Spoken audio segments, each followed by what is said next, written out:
હવામાન વિભાગ અનુસાર બંગાળની ખાડીમાં સર્જાયેલું તોફાન ચક્રવાતમાં ફેરવાઈને બંગાળની ખાડીના મધ્ય ભાગોમાં ત્રાટકે તેની સંભાવના જોવા મળી રહી છે। આ ચક્રવાતનું નામ રેમલ રાખવામાં આવ્યું છે।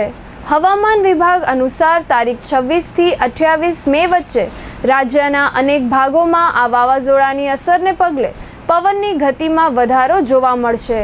આ વર્ષનું પ્રથમ ચક્રવાત પશ્ચિમ બંગાળના દરિયાકાંઠાના વિસ્તારોમાં ત્રાટકી શકે છે। હવામાન વિભાગે આ આગાહી કરી છે। બંગાળની ખાડીમાં ચક્રવાત સર્જાયું છે। ચક્રવાત શુક્રવારે વધુ તીવ્ર બનીને ડીપ ડિપ્રેશનમાં ફેરવાશે।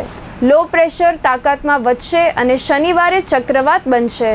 હવામાન વિભાગના જણાવ્યા અનુસાર આ ચક્રવાત ઓડિશા, મહારાષ્ટ્ર અને ગુજરાતમાં પણ જોવા મળશે, જેમાં કચ્છ જિલ્લામાં પણ તેની અસર જોવા મળશે। કચ્છમાં 50 કિલોમીટરની ઝડપે પવન ફૂંકાશે તેવી સંભાવના છે, જ્યારે પૂર્વ ભારત અને દક્ષિણ ભારતમાં પણ તેની અસર જોવા મળશે। ગુજરાતમાં અમુક જગ્યાએ વંટોળ સાથે વરસાદ પડશે તેવી શક્યતા પણ છે। બાંગ્લાદેશ તરફ આગળ વધવાની સંભાવના ધરાવતા આ વાવાઝોડાની અસર ભારતમાં જોવા મળશે, જે ભારતના વિવિધ રાજ્યોની સાથે ગુજરાત તથા કચ્છ જિલ્લામાં પણ અસર રહેશે તેવી શક્યતા છે। હાલ કચ્છના વિવિધ તાલુકાઓમાં ભારે તાપમાન નોંધાઈ રહ્યું છે, જે 44 થી 46 ડિગ્રી તાપમાન વિવિધ વિસ્તારોમાં નોંધાઈ રહ્યું છે।